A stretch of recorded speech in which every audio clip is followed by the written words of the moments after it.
Vamos con una nueva entrega de estos especiales que estamos haciendo ya entrado en el mes de junio. Fijaros, hemos venido a la despedida de una exposición que ha tenido pues, mucho recorrido y mucha participación de los ciudadanos del colectivo Memoria de Laredo en torno a la represión y a un capítulo de nuestra historia que hasta ahora pues, no estaba lo suficientemente investigado. Sigue vivo. Siguen recopilando material, era uno de los objetivos de esta exposición y vamos a entrar a ella para que José Luis Pajares, un poco el coordinador de la asociación, nos explique precisamente eso, qué resultado les ha dado a nivel práctico, qué ha supuesto para mucha gente encontrarse con esta parte de la historia de Laredo, que como decíamos, pues no tenemos muy documentada hasta el momento. Y vamos a ver si realmente ese llamamiento que ellos hacían al comienzo de la exposición, de personas que pudieran todavía aportarles más datos, más testimonios y más documentos para seguir enriqueciendo esta labor de investigación que llevan desde hace ya varios años, desde que constituyeron el colectivo. Vamos a ver también ese balance, pues a qué punto ha llegado. Entonces, nada, les pillamos aquí haciendo las últimas anotaciones. Buenos días. Hola, buenos días, ¿qué tal? Gracias. José Luis, el presidente del colectivo Memoria de Laredo. Pues nada, nos vamos a poner en tus manos, José Luis, para que nos hagas un híbrido entre lo que en sí habéis querido plasmar aquí y luego, pues ya que tenéis ese retorno de todas las personas que han pasado a lo largo de los días que habéis estado, pues que nos hagas también ese balance, a ver si realmente habéis logrado, como decía yo en la presentación, ese objetivo de que las personas pues os hayan todavía enriquecido más. O sea que nos vamos a poner en tus manos. Sí. Yo a mí, como siempre, me gusta desaparecer de escena, pero estoy contigo. O sea que nada. Bueno, quieras, en las visitas guiadas que hemos realizado, lo primero que hemos explicado, estamos poniendo allí continuamente la cartelería de todas las actividades que hemos realizado en los 4 años de existencia de la asociación. La asociación nace el 2 de mayo del 2019, pero detrás tiene ya 2 años de investigaciones de algunas personas con la colaboración de familiares. En 2019 hacemos una charla en un foro cultural de Santander y hacemos un balance de lo que tenemos recopilado hasta entonces, que era bastante menos que ahora, y lo hacemos en un formato de diapositivas comentadas. Se quedó en el aire de los que asistieron muchos familiares y amigos y que querían colaborar de alguna forma. De ahí se empezó a hablar de la asociación la primera vez y quedó en el aire la posibilidad de repetir esa exposición con el tiempo en Laredo. 4 años después de tener la asociación y periódicamente alguien reivindicaba hacerlo, pues cuando hemos querido hacerlo hemos visto que formato de diapositivas era imposible porque nos llevaría una charla de más de 3 horas. Se nos ocurrió este formato de paneles que no sabíamos qué resultado iba a dar porque no se había hecho nunca, y esto es lo que hemos dado. Una exposición que ha tenido muy buena acogida, que todo el mundo, sobre todo la gente que conoce el entorno de la memoria histórica, del estudio de la memoria histórica, le ha llamado la atención gratamente, y hemos recibido visitas, sobre todo del País Vasco y aquí del interior o de otras zonas de la región, para venir exclusivamente a verlo, porque el boca a boca también ha funcionado. Porque, José, decía yo que sigue siendo una parte de la historia de Laredo muy desconocida, ¿no? Hemos pasado un poco de puntillas y aquí hay unas realidades, unas vivencias humanas que ahora, gracias a esta labor documental que estáis haciendo, pues le estamos poniendo rostro, es que nunca mejor dicho, es una imagen que impacta mucho en la parte gráfica, porque vemos a esas personas, bueno, luego la sonoridad, te comentaba antes, los apellidos, ¿no? Dices, oh, es que nos suenan todos, ¿no? Entonces quiero decir que en ese sentido sí que estáis aportando ahí como el rellenar, ¿no? Una parte de la historia que la habíamos pasado de puntillas. Bueno, eso en general lo hace todo el movimiento memorialista, todo el que hace memoria histórica lo hace para sacar a la luz algo que se ha tratado de ocultar, y nosotros mantenemos que no se puede ocultar, que hay que hablar de ello, hay que darle visibilidad para que no se olvide y sobre todo para que no se vuelva a repetir. Entonces Laredo es tan desconocido como en el resto del país. Bueno, hay regiones que por cuestiones de ayuda institucional, comunidades autónomas que tienen más desarrollado el tema de la memoria, a mí me da envidia pues hablar de Cataluña, de Navarra o del País Vasco, o sin ir tan lejos, bueno, en Andalucía, asociaciones como la nuestra han sido fuentes de información para nosotros en el estudio de las víctimas que han pasado por su región. Allí hubo cárceles tremendas, tipo el Duso, en el puerto de Santa María, y hemos encontrado gente de Laredo que no sabíamos a través de los registros de otras asociaciones.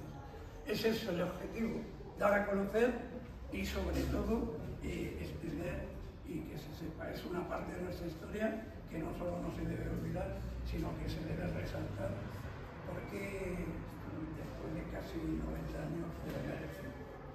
Muy bien, entonces cuéntanos un poco el marco al que nos acercamos, porque esto lo ve gente de todas las edades, también aspiramos a que también lo vean las nuevas generaciones, ¿no? Entonces estamos hablando de que, claro, aquí hay un episodio que sí que es conocido si hablamos de la guerra civil, ¿no? Pero no los entresijos previos que precipitan y que dan lugar a que pues, familias enteras tengan que salir precipitadamente de Laredo en un momento histórico dado, ¿no? Entonces vamos a viajar un poco en el tiempo, sí. José. Laredo a principios del siglo XX es un pueblo de pescadores. Está considerado cabecera de comarca, pero la falta de comunicaciones hace que no se ejerza. A principios del siglo XX, la actividad principal es la pesca, y la pesca participa en la extracción del hombre, pero en la manipulación del hombre y la mujer, además de la conservera, que también se considera uno de la pesca.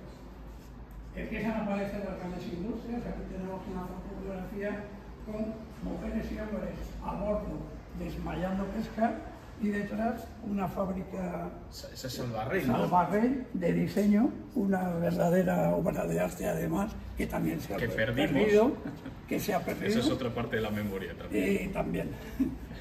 Y el inicio de las comunicaciones hace que empiece a funcionar mejor el tema de la cabecera de comarca, y empieza el desarrollo del comercio. Hemos encontrado esta fotografía de un comercio de antes de la República, precisamente un hombre que luego sería el primer alcalde del Frente Popular, que era al margen de eso. La documentación que nos ha dejado la familia, hemos encontrado, además aprendemos con cada caso, que el comercio no es como lo concebimos hoy. Era representante de las marcas que vendía. Tenía contratos y tendría mercancía en depósito o sobre pedido. Evidentemente consideramos que es el inicio del comercio actual, pero se materializaba de aquella forma. Y hemos encontrado en el archivo municipal el padrón de 1935, que tendría que haber estado, supongo, en los archivos provinciales. Por algún motivo ese libro se quedó aquí suelto, y es un material que nos ha servido de muchísima utilidad para definir núcleos familiares completos, porque a veces te dan un nombre y la familia sabe que se murió otro tío, que murió uno en el frente y ni siquiera el nombre.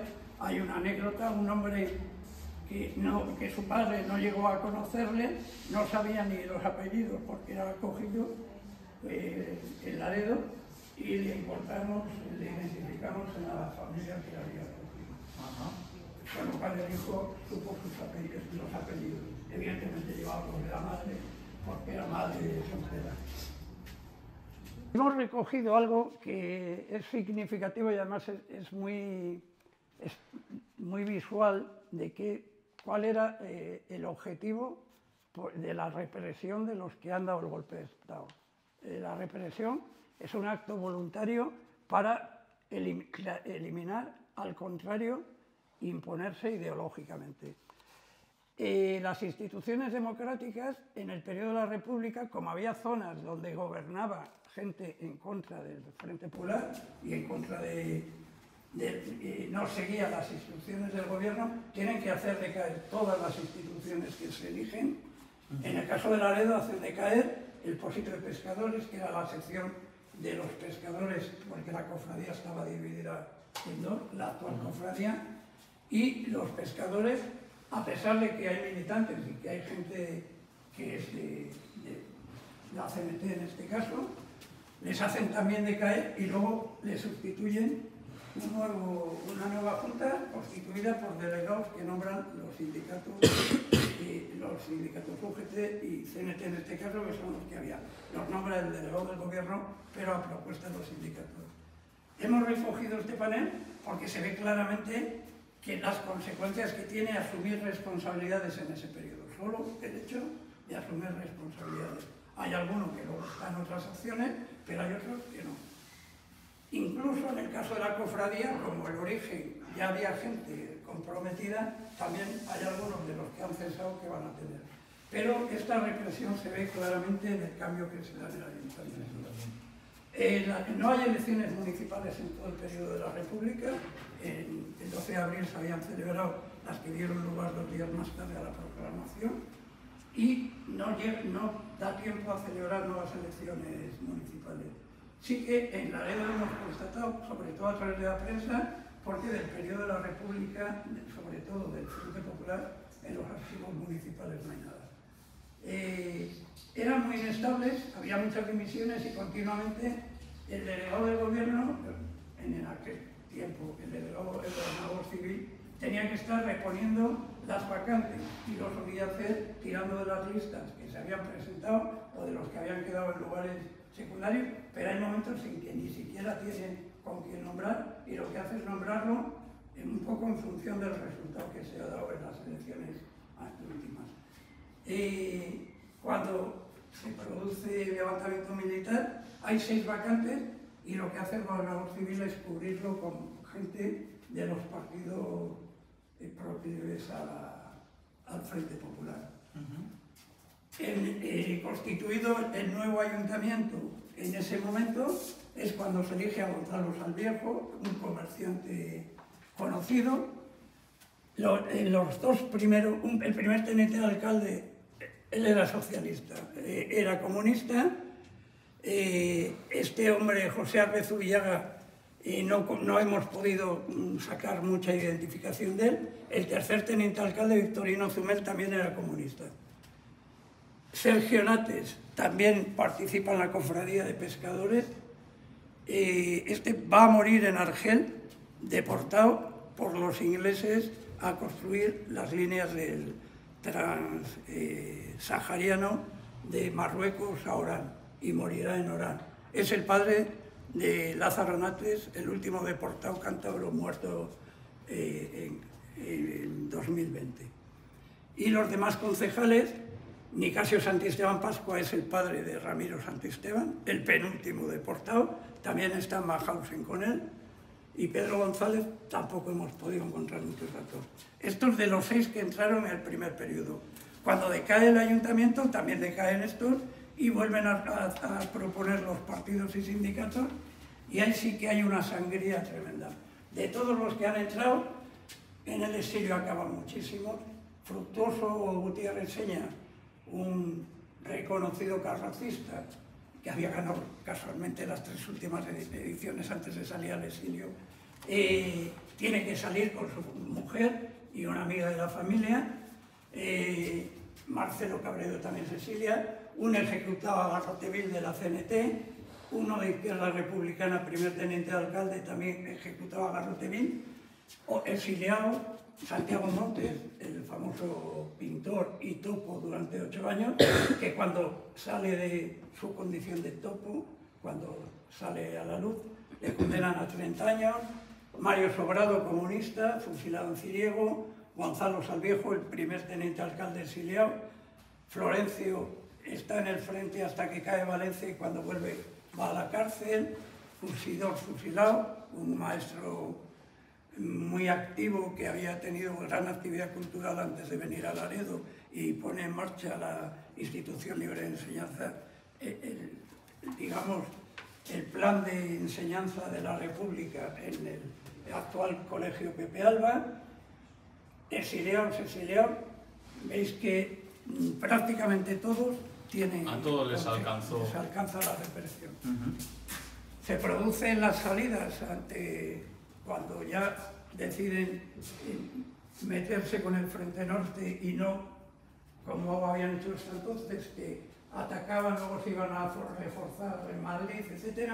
Y cuando deciden atacar el norte, pues empieza sistemáticamente desde lo que quedaba de Guipúzcoa, Vizcaya, que cae en junio. A partir de ese momento, en junio ya se ha dado la salida de niños desde Santurce, en junio del 36, pero en Laredo hay algunos niños que hemos localizado también que van en esos barcos, en esos yates, en esos ferries, y hemos encontrado que nos llamó a través del archivo municipal un niño que salió desde Laredo, pero en septiembre de 1936, 2 meses después de producirse el levantamiento. Eran niños de colonias de verano que estaban, sobre todo de colegios de huérfanos, estaban en el País Vasco y cuando era muy cerca de donde se producían los bombardeos de los depósitos de combustible del puerto de Bilbao, y por seguridad deciden evacuarles. Ellos creen que a ellos solos y que el sitio más seguro es Laredo. Cuando llegan aquí hay otros 500 niños esperando en la playa. Había sido una operación coordinada por la Cruz Roja Internacional, el gobierno de Euskadi y el gobernador civil de Santander.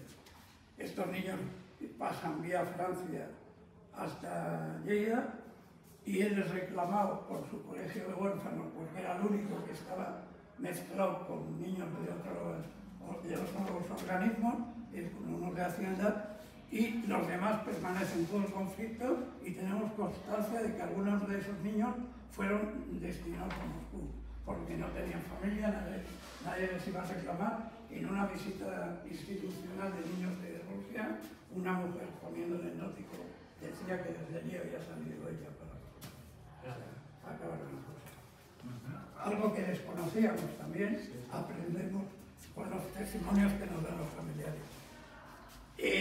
Los adultos, los más comprometidos, intentan que su familia huya cuanto antes para evitar las represalias que saben que va a haber, y algunos evacúan a sus familiares. Las primeras evacuaciones también en junio se hacen a través de Asturias, luego ya en julio desde Santander, y en agosto, como hemos dicho, que el Expósito de Pescadores tenían los barcos propios, bajaban a los muelles, llenaban los barcos y se iban para Francia.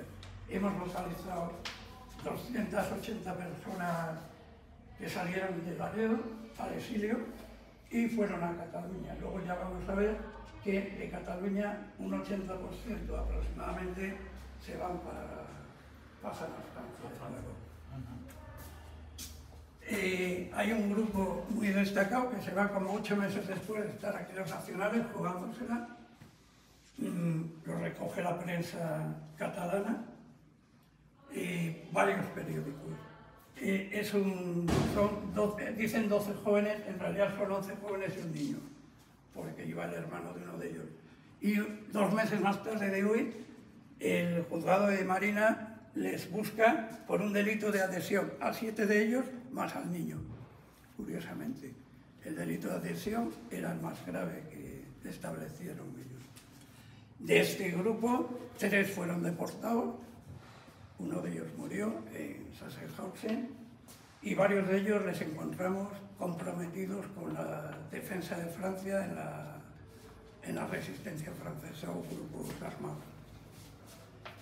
En Cataluña, bueno, les recogen, tienen que pasar allí casi 1 año y medio, y hemos recogido algunos núcleos. Este lo hemos recogido porque este grupo de laredanos casi luego tuvo todo el itinerario juntos y fueron de los que menos tiempo estuvieron en los campos de internamiento, porque rápidamente les reclamaron de una localidad. Y en Santa Coloma de Queralt, que es un hito para los exiliados de Laredo, que es donde más laredano, encontró una nieta de uno que murió en Mauthausen y sobrina de 2 que también murieron como él por su padre. Cuando se jubiló de la universidad, hizo el itinerario de su familia, y en Santa Coloma encontró las fichas que habían tomado nota y registró todos los de Laredo, que nos ha permitido confirmar que efectivamente estuvieron allí o en algunos casos que efectivamente se habían ido de Laredo. Y todo esto antes de que, por así decir, caiga, o sea, entren ya los nacionales en Laredo. Bueno, salvo el grupo de los 12 jóvenes y alguna familia que se la juega y le sale bien, porque en el momento que entran los nacionales hay un control, bueno, ya lo había antes de entrar, desde que cae Vizcaya, controlaban todo el Cantábrico para que no huyera la gente, pero generalmente la mayor parte de ellos es el núcleo más grande en los 3 últimos días antes de entrar. Incluso se cree que en la mañana, antes de que entrara, todavía sabía lo que en Laredo había una cárcel del partido judicial, era cárcel del partido judicial muy desconocida, muy olvidada ya casi. Y ahí se metía a los presos, no solo de Laredo, sino de la comarca. Estaban ahí retenidos, se les abría la causa judicial, o sea, el expediente que iba a dar inicio a los procesos judiciales, y se les juzgó en Laredo. ¿Físicamente dónde está? ¿Y dónde está el hogar? El hogar. No, perdón. ¿Dónde está la guardería? La guardería. La guardería. Y hay restos de la cárcel, de la antigua cárcel, que todavía se pueden ver, como los muros posteriores que dan para el barrio de San Antonio. Esos muros son todos intactos de la cárcel. Algún cimiento del frente de Santa Catalina. Y hubo un campo de concentración, pero no tiene el concepto de campo de concentración que tuvieron en España, que estaban copiados del sistema alemán, que era para reclasificar y adoctrinar a la gente o para hacerle desaparecer. Y en el caso de Laredo se hizo porque los rurales estaban despaciados por toda la comarca esperando que se cumpliera el pacto de Santoña y sin saber que no se iba a cumplir, les van trayendo a Laredo, llenan el campo de fútbol, llenan la Alameda, llenan la calle Menéndez Pelayo, la popular calle del Paseo que tenemos aquí mismo, y algunos grupos aislados en las alamedas en la playa. Y siguen viniendo, y en los mismos autobuses que vienen, llevan a Castrurdiales, que se crean dos campos de concentración, que el mando lo tienen los italianos. Fue muy efímero, ya luego les llevaron a Santoña, a algunos les daría libertad, a otros les enjuiciaron muy rápidamente, y los últimos estuvieron en el convento de San Francisco, que la iglesia estaba desaparecida. Hemos encontrado, que no sabemos si son la mitad, todas o no, 145 personas de Laredo que les hacen los juicios aquí, 139 y 6 en Castro, pero los de Castro lo vamos a ver una explicación, es que luego por las condenas que les van a poner, o sea que ya lo sabían antes de mandarles allí, y les condenan a la mayor parte de ellos a la civil y les llevan a Bilbao. Entonces en Castro estaban más cerca de eso. Consideramos 145 y otros 80 personas que estuvieran en diferentes cárceles de la provincia, la mayoría que hemos podido localizar sus expedientes y trabajarlos. No hemos podido hablar de lo de la cárcel porque si eso daría para dos exposiciones como esta, porque detrás de cada uno hay una historia, un expediente, una documentación. Sí que en Laredo se condenó a 8 personas a la pena de muerte, fusilamiento. Se ejecutaron 7, 6 hombres y una mujer, y uno se conmutó por perpetua. Curiosamente, de los 80 de fuera de Laredo, que aquí las causas eran en grupos mayoritariamente, como vemos ahí, pero los de los 80 son individuales, porque son más tardías, son posteriores, no son tan inmediatas, y allí se aplicaron en estos 80 y 20 penas de muerte, se ejecutaron 15 y 5 se conmutaron. Habían pasado ya algunos años y, digamos, el régimen iba suavizando, lo mismo que las penas se iban ajustando con diferentes medidas, indultos parciales, libertad condicional, etc., porque ya no cabía más. Bien, hemos recogido los fallecidos que hemos encontrado. Bueno, Evidentemente los de ejecuciones de juicio, que en total son 23, esos ya estaban recogidos, la fuente que hemos utilizado, salvo uno de ellos que también nos le ha pasado el investigador que lo encontró, ya estaban publicados. Nosotros hemos utilizado todas las fuentes de los laredanos y lo que hemos hecho luego es intentar acercarnos a su entorno, a su familia, buscar una foto o buscar documentos en los archivos. Pero 23 fallecidos por sentencia. El más curioso es el último que encontró Fernando Obregón, de un hombre que le aplicaron algo que no conocíamos, el Consejo Sumarísimo de Trincheras, que era gente republicana que le habían obligado a ir al frente con los nacionales y están en Guadalajara, que están al lado, a unos pasos unos de otros, intentan pasarse de bando y les detienen, les enjuician en el momento y les ejecutan en el momento. Les enjuician sus propios compañeros militares, que no tienen ningún conocimiento de justicia, claro, como les van a condenar a nosotros. 11 muertos, la mayor parte de ellos también en las cárceles, pero por las malas condiciones sanitarias. Destacamos, hay dos laredanos, uno vecino de Laredo y el otro de pequeño le habían llevado a Santander, pero nacido en Laredo, que mueren en el fuerte de San Cristóbal, una cárcel de Pamplona que había sido un antiguo fuerte que no llegó a ponerse en marcha porque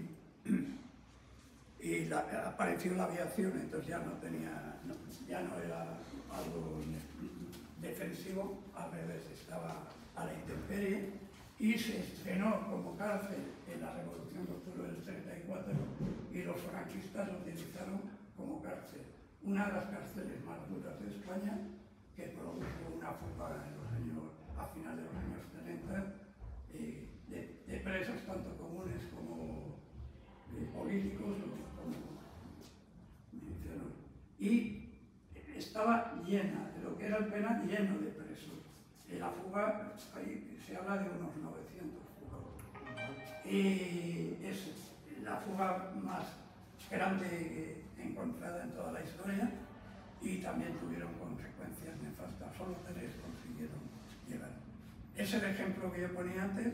Pamplona había quedado en manos nacionales desde el primer momento, pero sufrió una represión tremenda.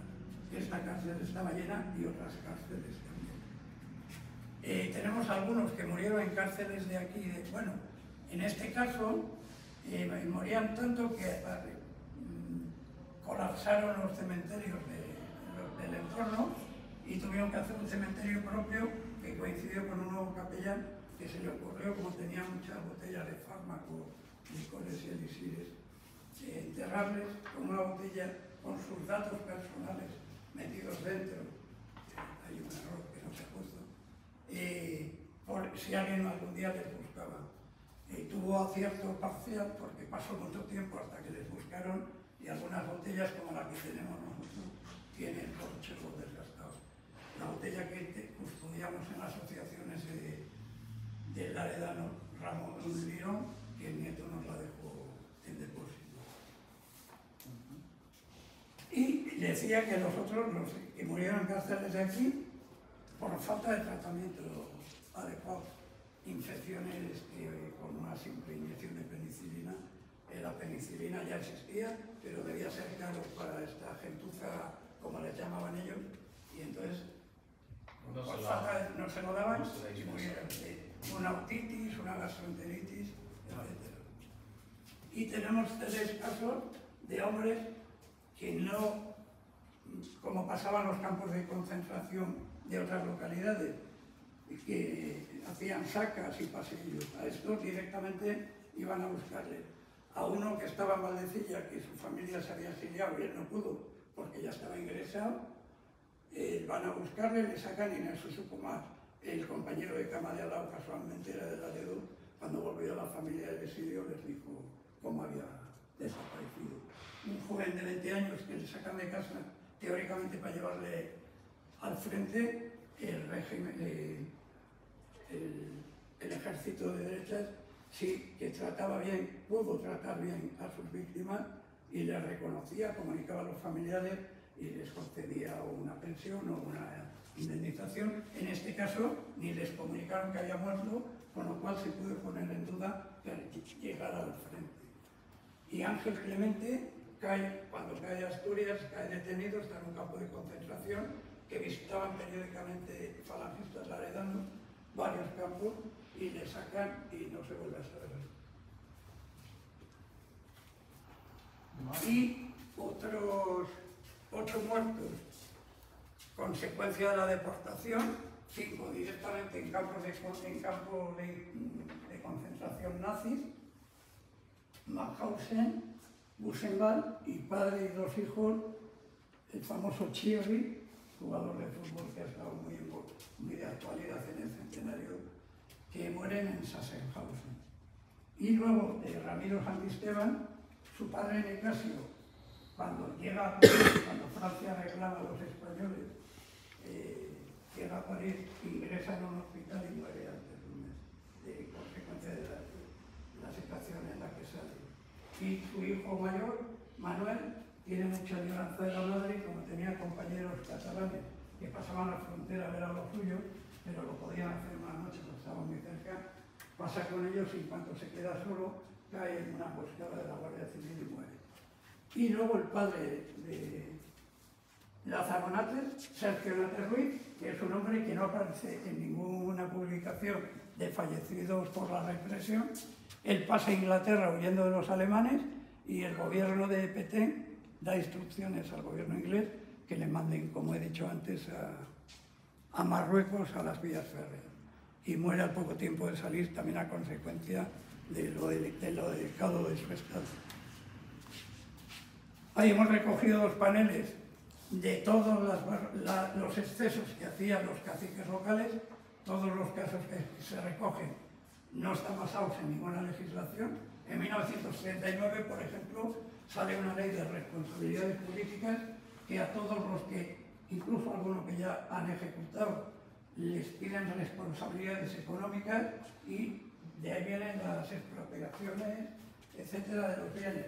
Hay muchísimos exiliados que se quedan sin nada en Laredo, y también algunos que están en las cárceles. Pero aquí hay requisas que las autorizan los falangistas, o el falangista de turno va a una casa, saca los colchones y luego se puede tirar años o meses en el descansillo de su escalera porque no tiene dónde meterlo.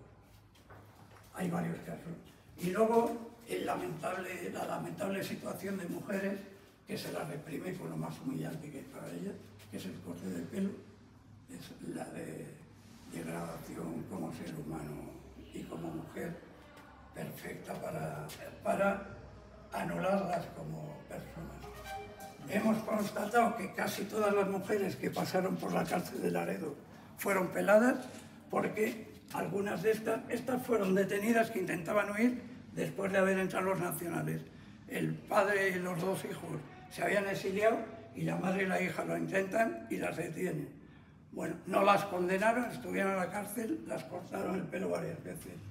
Estas 2, una es viuda de guerra y la otra casi, porque se fue donde su tía viuda de guerra a cuidar a los primos, e hicieron algún comentario sobre la aviación delante de alguien que no debieran haber hecho, las denunciaron y a la cárcel. Y esta mujer, el mayor de delitos, es madre soltera. Estas 4 fueron enjuiciadas, una fue Felisa, la que fusilaron.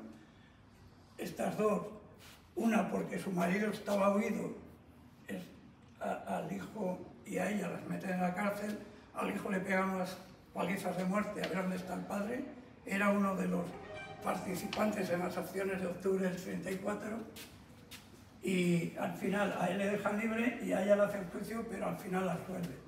Otra mujer que ha huido toda la familia para humillarla, para ver si dice dónde está la familia escondida, hasta que llegan a la conclusión de que no está escondida, sino que no está. Y esta mujer es de las que vuelve de Cataluña, que va a Francia, y cuando vuelve aquí la tienen en la cárcel hasta que la llevan a la provincial.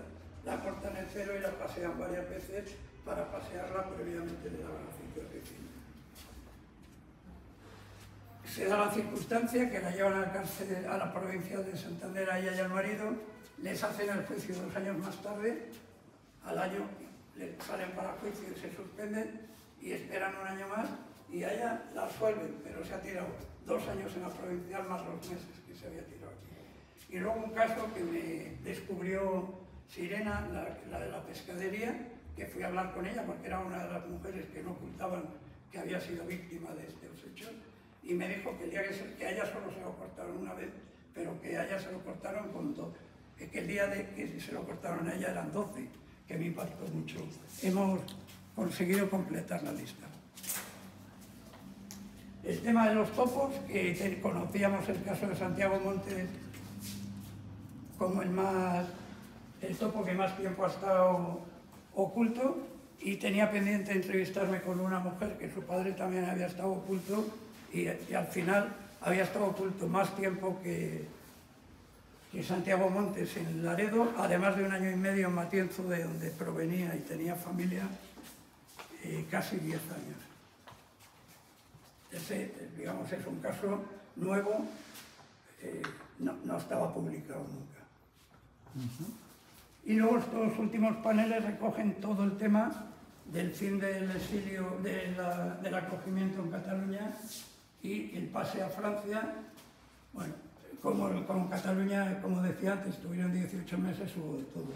Hubo bodas, hubo fallecimientos, nacieron niños, murieron niños, mueren 2 niños en bombardeos, más otro hombre, Anselmo Aja Gutiérrez, que muere a consecuencia de una ambulancia que pierde el control por el bombardeo, le atropella y le mata. Y esta mujer es la viuda del único caído que tenemos encontrado en Cataluña y había nacido la hija unos meses antes. Salen los últimos días de enero del 39 y los primeros de febrero, cuando ha caído Cataluña en diciembre, cuando ha caído Barcelona, perdón, en diciembre, y al pasar las fronteras les van reteniendo en campos de internamiento, que les llamamos así para diferenciarles de los nazis, pero algunos las condiciones eran peor que las de los nazis. Los que se hicieron en las playas del Rosellón, cerca de Perpiñán, eran auténticos campos de exterminio.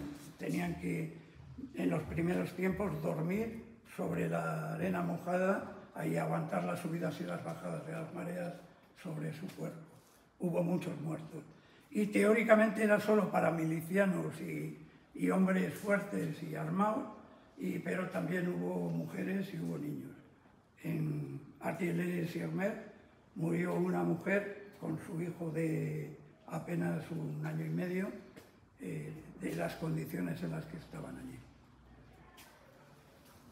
Hablaba antes de un grupo que todos los de Laredo les llevan a un campo de Ribesaltes y les llevan maquinistas que provienen de un pueblo donde ya han tenido refugiados políticos al inicio de la sublevación, porque ha habido guipuzcoanos que les ha dado tiempo de salir a Francia y han estado allí acogidos. Organiza con el alcalde un tren y se lleva a bastantes españoles, entre ellos todos los laredanos que habían estado en Llanar, cerca de Camprodon.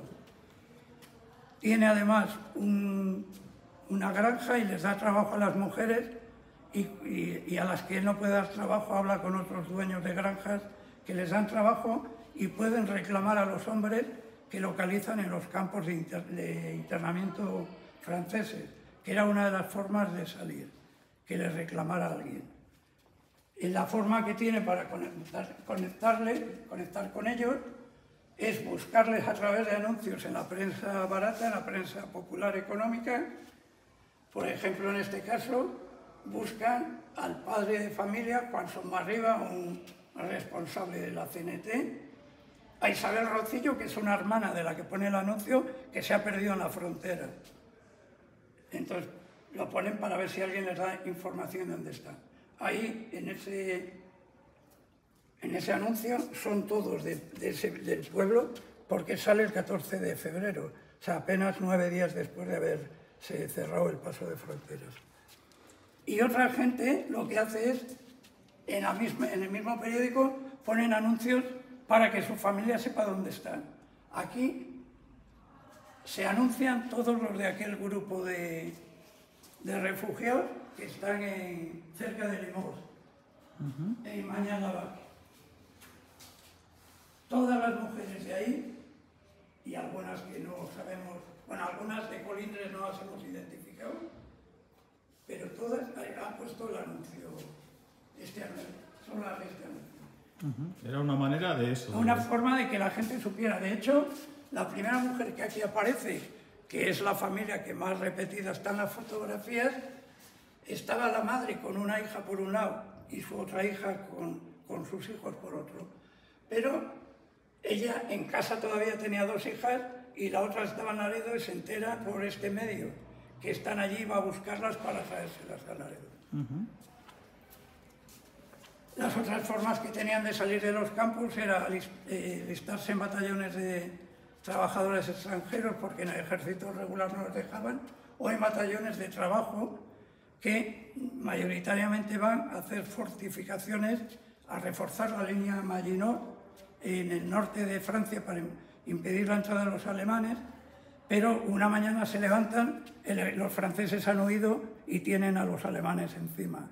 Son detenidos y trasladados a Mauthausen. Los primeros que entran en Mauthausen van por esa vía y en el primer tren que van el padre y los hermanos Santisteban, Marcelo Castillo y Manuel Cervera en diferentes vagones, salvo los Santisteban que van juntos, se encuentran luego en el campo, pero han llegado el mismo día. Y otra vía que había de llevarlos a los campos, que es el caso de Lázaro, es en el famoso convoy de 927.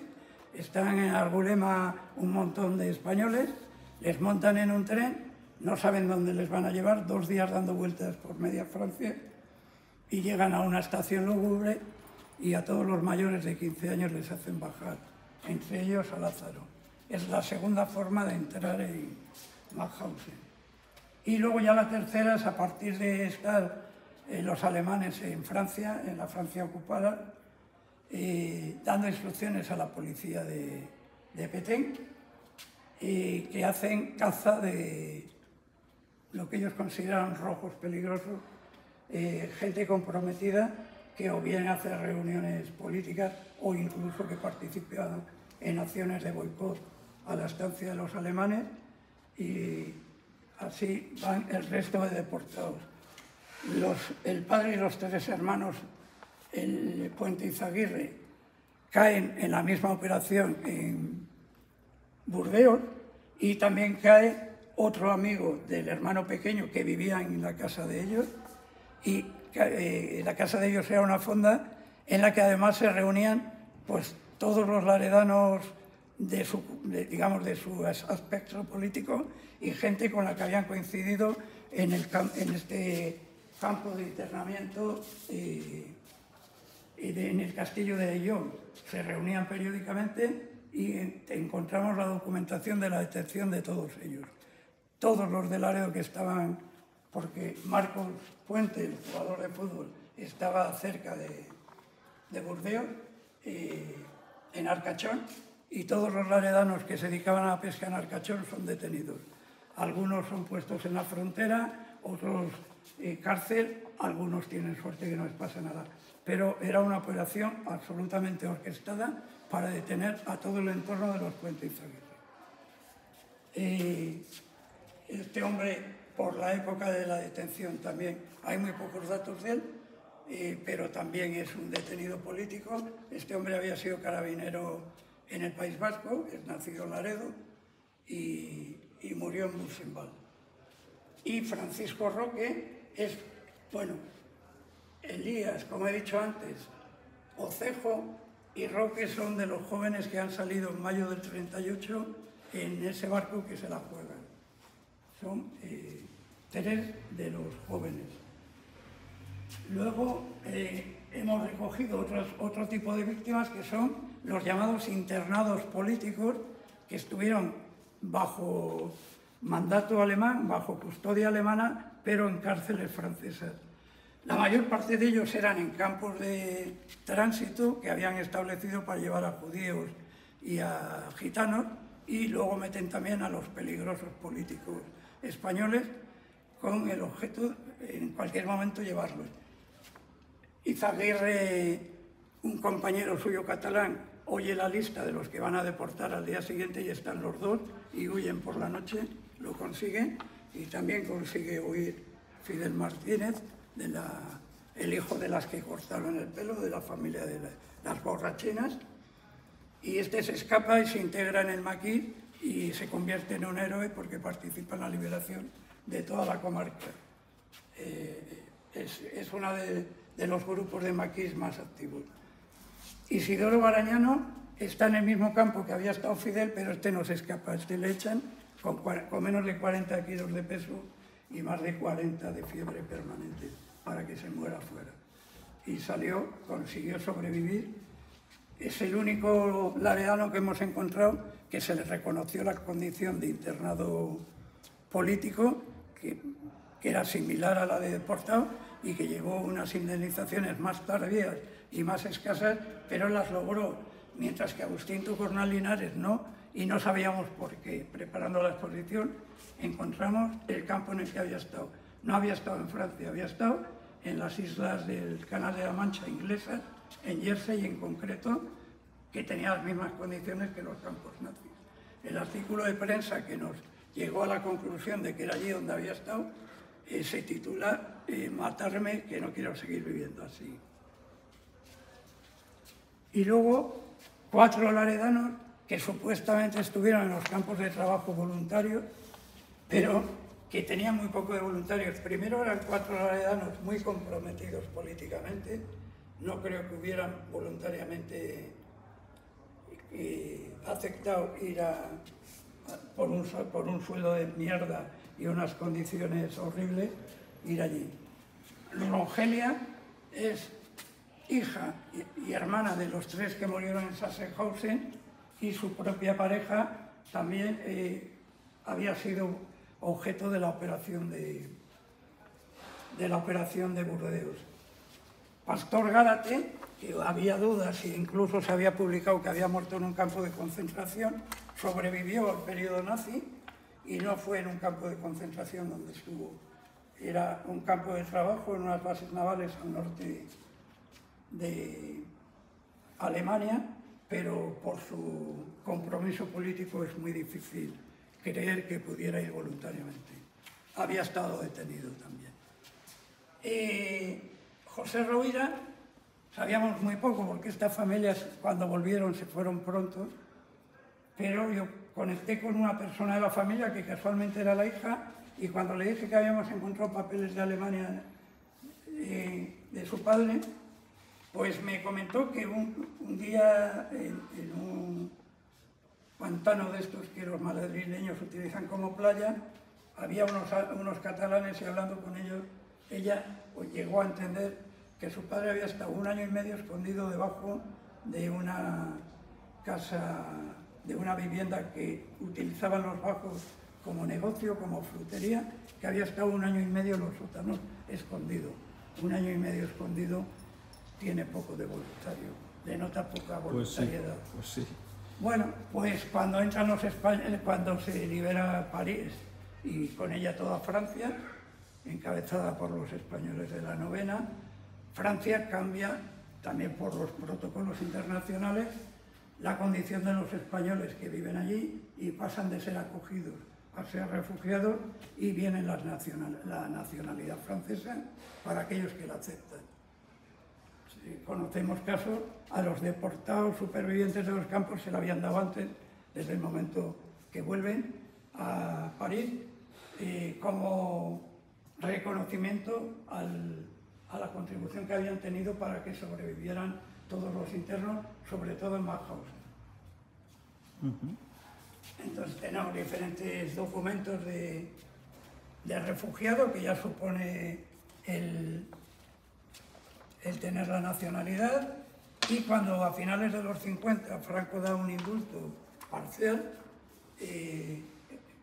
que a todos los que no tuvieran delito de sangre podían volver a España, Algunos de ellos, como la familia del alcalde de Salviejo, renuncian a la protección de Francia y recuperan la nacionalidad, aunque no vuelven nunca a vivir a España, vuelven de vacaciones ocasionalmente. Y esto es todo. Luego la otra parte era la contribución que habíamos pedido a los vecinos para identificar personas o que nos dieran nombres de nuevas víctimas o nos aportaran documentos o fotografías que sirvieran para nuestro trabajo. Y aquí tenemos algo de lo que hemos encontrado, de lo que nos han traído. ¿Cómo ha sido, José, esa respuesta? O sea, la gente, es una exposición que hay una parte que es la que habéis recopilado y documentado vosotros, pero yo decía al principio, es una exposición viva, porque seguís incorporando datos. ¿A ese nivel os ha enriquecido estos días que habéis estado aquí en el sentido de que ha venido personas, os han contado testimonios que igual ni siquiera los habían contado? Porque claro, son temas que se han vivido muchas veces de forma tabú en las familias. Entonces, no sé, ¿cómo ha sido esa experiencia, José? Pues mira, en principio, la respuesta, fotografías hemos recibido algunas de gran valor, porque, por ejemplo, esto es la familia de un fusilado que no conservan a la familia ninguna foto de él, pero me ofrecieron esta foto. Ahí está la viuda y los 5 hijos que se fueron 12 años después a México, y cuando me dijeron que la tenía, yo interpreté que se acercaba más a la fecha de irse a México que a la fecha del fusilamiento. Cuando recibí la foto y por las edades que tenían los hijos, está hecha unos meses después de ser fusilado, posiblemente para mandársela al cuñado que vivía en México, que es donde se fueron 12 años después.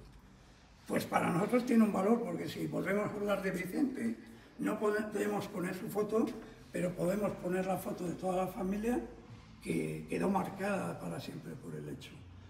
Las fotos de alguno que había estado en la cárcel y que no teníamos hasta entonces, aquel matrimonio son exiliados, ella con la madre y otros hermanos, que había sido la madre dirigente del Socorro Rojo Internacional, comunista, dirigente local del Partido Comunista.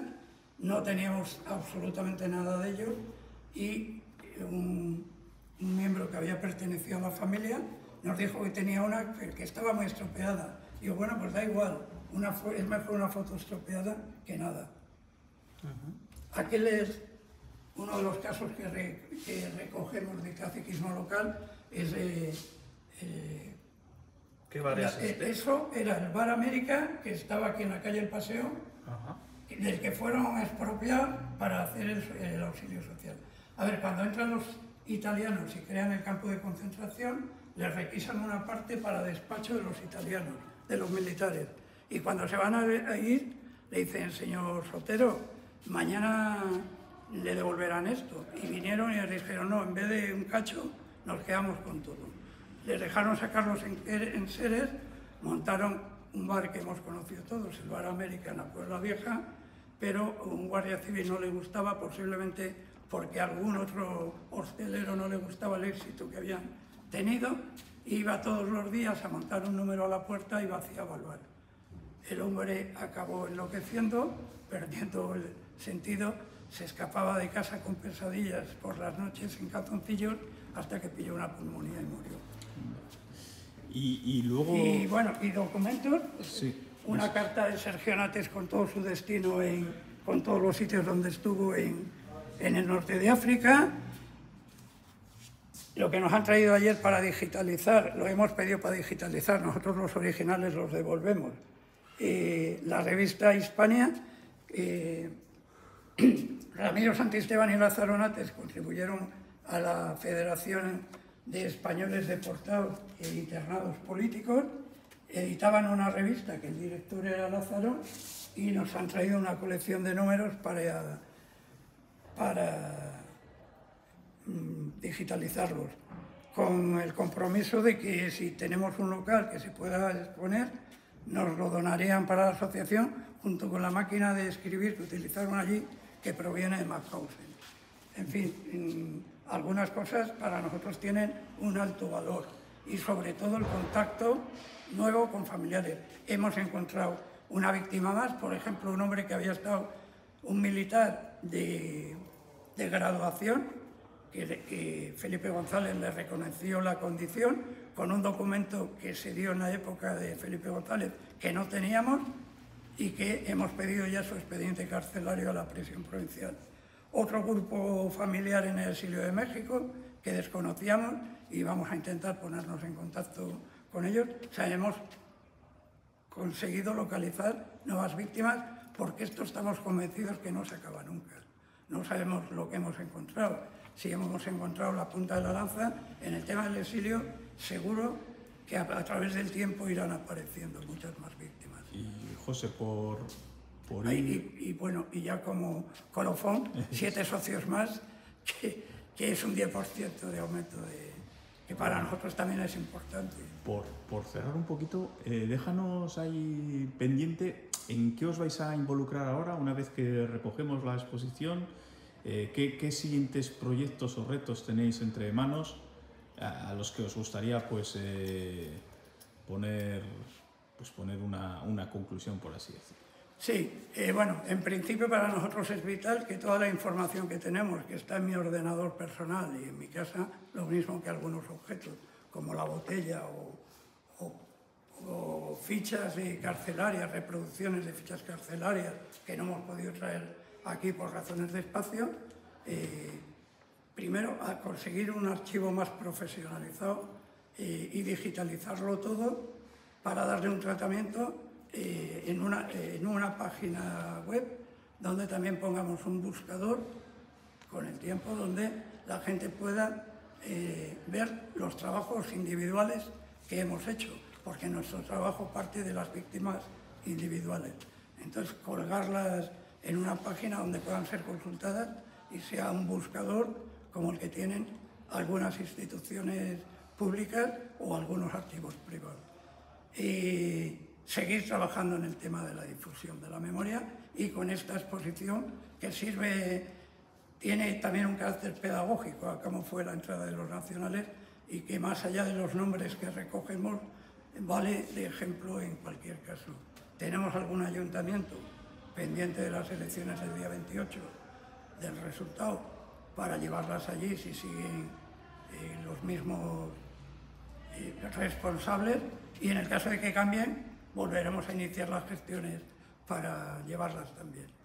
Intentamos en algún caso, porque aquí, por ejemplo, en el tema de los deportados los tenemos dignificados, tenemos un mausoleo, digamos, están ya reconocidos, pero tenemos en la comarca algunos que no lo son y tenemos un deportado que la familia todavía vive en Francia, una hermana, que queremos que su ayuntamiento reconozca su condición y ponga al menos una placa o algo así, aparte de llevar allí la exposición, que sería en Rasines. Y para poner el colofón, si te tienes que quedar de todo lo que has escuchado en estos días de exposición, con alguna frase, alguna reflexión, algo que te ha conmovido especialmente, ¿serías capaz ahora? Esa no estaba preparada, pero... No, mira, no. Es que es muy difícil, porque he recibido con enorme satisfacción algunas visitas de gente que cuando les hemos ido a ofrecer el catálogo que hemos dado a los que más interés tenía, sí, este catálogo, decía, no, que ya le tenemos, nos lo llevó una amiga al País Vasco sobre todo, o al interior de la provincia, gente de Lierganes y tal, de no, el catálogo le tengo, hemos venido a ver la exposición porque esto no se ha hecho nunca y esto nos parece algo interesantísimo. O sea, ha sido recibido como una novedad en el mundo del trabajo memorialista y además algunos profesores también nos han indicado lo importante que puede ser utilizarlo como material didáctico a través de diapositivas para las tareas que tienen que emprender los profesores con la nueva ley de memoria democrática y dar el contenido de la guerra civil y de las consecuencias que tuvo. Entonces vamos a empeñarnos inmediatamente que pase el verano en trasladar esto en formato diapositiva comentada, como las visitas guiadas, con una voz mejor que la mía, grabado para poder ir a dar charlas a los institutos que quieran recibirlo. que nos parece también una tarea fundamental. Pues José Luis Pajares, del colectivo Memoria de Laredo, muchísimas gracias. Gracias a vosotros. Bueno, primero por la labor de recopilación, que al final es historia y es documentar y es resolver, ¿no?, muchos agujeros vacíos, y sobre todo cuando hablamos de vivencias y de personas, el poner, yo sigo diciendo, ¿no?, que a mí una de las cosas que más me impacta es poner rostro, ¿no?, poner rostro, y luego incluso los apellidos, ¿no? O sea, porque al final estamos recuperando, ¿no?, personas, y luego pues a uno le sobrecogen pues todo lo que nos has ido contando, las vivencias que han tenido, las vicisitudes, y nada, pues que adelante con la labor de investigación, que siempre pues es otra forma de tener también un patrimonio, ¿no?, del pueblo. Sí, una persona relacionada con el trabajo público, con el ayuntamiento, el bibliotecario, me decía que él consideraba que esto era parte de la historia de Laredo y que de alguna forma las instituciones tendrían que preocuparse de tener una especie de museo permanente, porque no deja de ser una parte de la historia.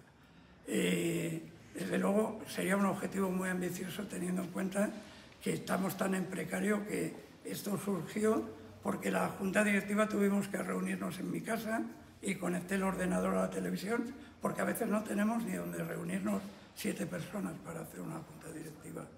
Las asociaciones estamos muy en precario y vamos a ver si con la nueva corporación superamos esa etapa. Pues muy bien, José Luis, pues lo dicho, muy agradecidos por habernos recibido, y seguiremos de cerca pues vuestros futuros pasos. Pues muy bien, gracias a vosotros.